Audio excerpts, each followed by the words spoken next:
Hi, everyone. Good morning. It's Margaret Manning here. Welcome to 60 in May. Welcome to a brand new day, and hope you're doing great, feeling well this morning. It's that time of the year when we're all doing so much. We're getting busy. We're getting ready for Christmas and for the new year, and maybe some travel, buying gifts, just getting the house sorted out for visitors. But I'm excited because this year I'm going to be going to the UK for a few days up to Scotland to visit my son and my grandson. Haven't seen him at a Christmas in his whole life. So this is going to be the first time we'll spend Christmas Day together, which is going to be wonderful. So I'm so looking forward to that. And then I come home and spend New Year's here with my other son and my new grandson. So it's going to be a fabulous Christmas for me. And I just hope that I know there's so many of you that are dealing with different issues at this time of the year. And, I just hope that you're finding a way to get to the essence of what this is all about, and the values of the holiday season, the values of Christmas, where we kindness and good-heartedness, sharing, giving, and just sort of finding that balance between our own individual situation and that of the world and in general. But anyway, I hope you're doing great, having a fun morning. I am having my cup of tea. I'm having my yogi tea, which is it's a lemon ginger. I actually quite like this tea. I drink a lot of ginger, just regular ginger with lemon that I mix myself. But this is one that I've made a tea, from a tea bag. So I hope you've got a nice drink or coffee, maybe a juice. What are you drinking this morning? Let's have a little quiz on who's drinking what for coffee or tea this morning. But anyway, I do hope that you're doing well and that you're finding some way in this season to look at the good that's happened all year, get out that gratitude list and look forward to the future.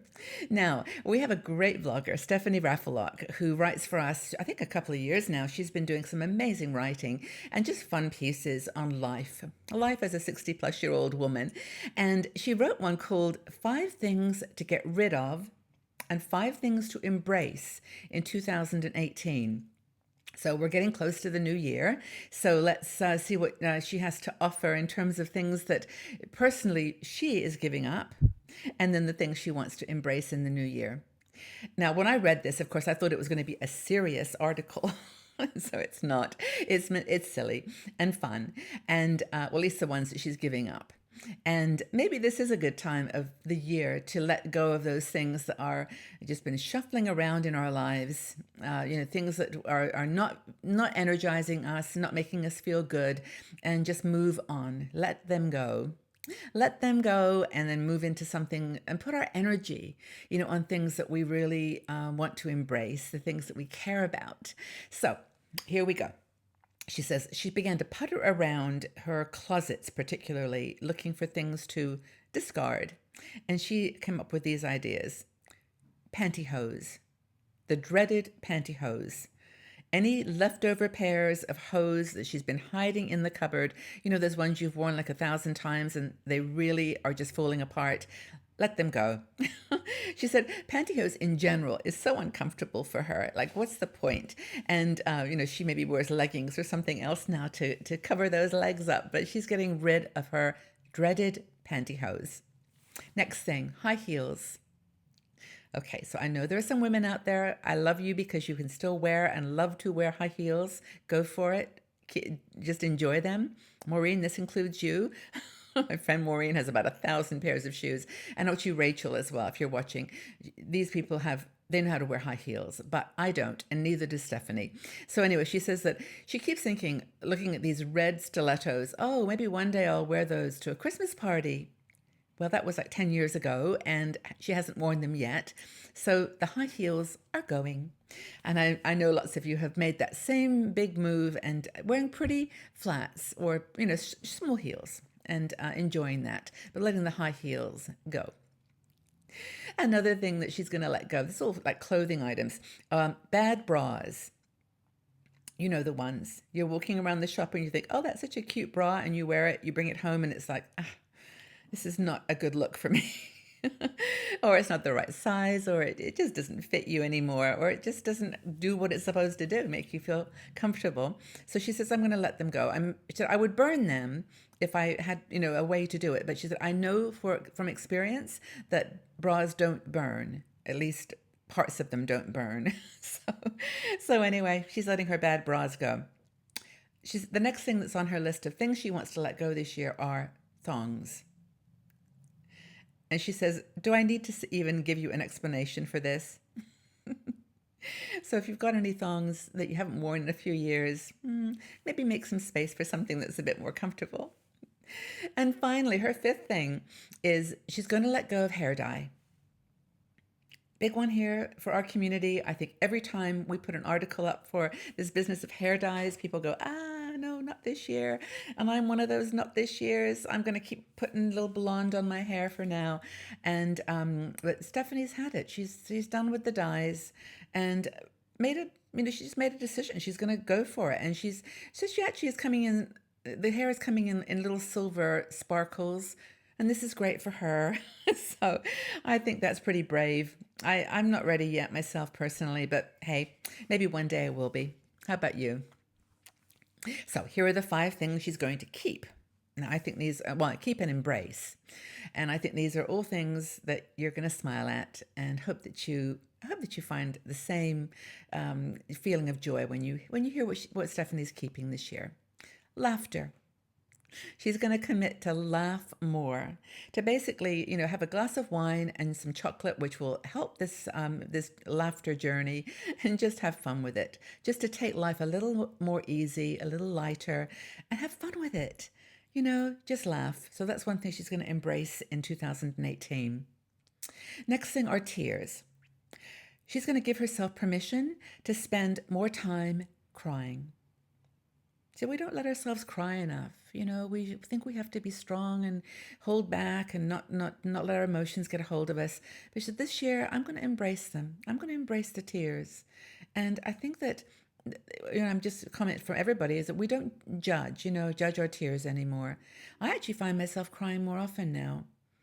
Just in silly situations, like I'll just be watching people and see at the airport, or at a train station, and just see this poignant moment. And it really, just brings tears to my eyes. And because I think people are just so beautiful, and, the emotions that we struggle to hold back, are just, there's an intensity. So let them go. Embrace your tears. I think that's a good one. And she says here that tears are cleansing and releasing. Can give you a sense of tenderness. I think that's true. Another thing that she's going to embrace more is walks, physical exercise. And I'm all with her on that. I actually started this year with walking, and I'm really loving it. I'm trying to do at least 8,000 to 10,000 steps every single day. And it's been great. But walking is really a good way to connect with nature, connect with yourself. I find thoughts come easy when I'm walking. And sometimes I'll even stop and just sit down at a park bench or, just in a chair somewhere and just write down some notes or just have a cup of coffee and then continue the walk. But it's a good way to stimulate that kind of those endorphins, that come from exercise, and just get out there and enjoy nature. Another thing is to embrace volunteering. Talked about this yesterday, I think, was, where I think it's important that we, find time to not only look at our own situations, the things that are on our own minds, our own troubles. And yeah, there's plenty of those going around that people are struggling with money, with housing, with friends, with family, with parents, with husbands and wives and partners. This is complicated. Women are complicated. I mean, men are complicated too, but I think that women have a layer of complexity that is really, really powerful. I was actually talking to my son about this the other day and really appreciating his own sensitivity to this. It's really quite amazing for a young man to, think of this. But I think that women are complex, and we overlay ourselves with a need to give and to have purpose in our lives. So volunteering is a great way to do that. And it could be something super simple. It could be volunteering your time to your family, if you're a grandparent, to just offer those moments of joy with your grandkids, and also to maybe reach out to the community. So, good health and love are good things to share. So if you've got both of those things, go for it. Another thing that Stephanie's going to save this in 2018 and savor and embrace is creativity. Now, for her, it's writing. She loves to write, of course. That's her passion. She's discovered it late in her life, actually. She told me. And I mean, this is her love, though. She just loves to write. And I think once you've given up the idea that writing is going to, like, you're going to be the greatest writer in the universe or the greatest artist or greatest anything, you just say, I love it. I love doing pottery and I don't do very good pots, but hey, I'm going to do pottery. And in her case, it's writing, just to do it, to express your creativity in any way that makes you happy. I paint rocks. I paint little collages. I knit. What do you do?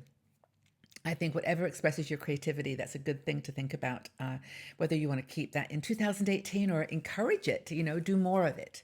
So I think that's a great set of 5 great things to give up and 5 great things to keep.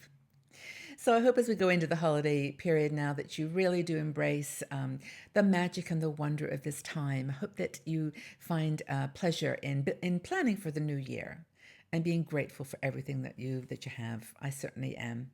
And you guys are part of my gratitude list for sure. I'm so grateful to have you with me on this journey. It's been a wonderful year. I mean, I really have enjoyed every single conversation we've had, every article we've written, every note, every article a bloggers sent to us to share with you. So I hope that you found it wonderful too. So, happy holidays to everyone. Merry Christmas to everyone. I appreciate you. I love you all.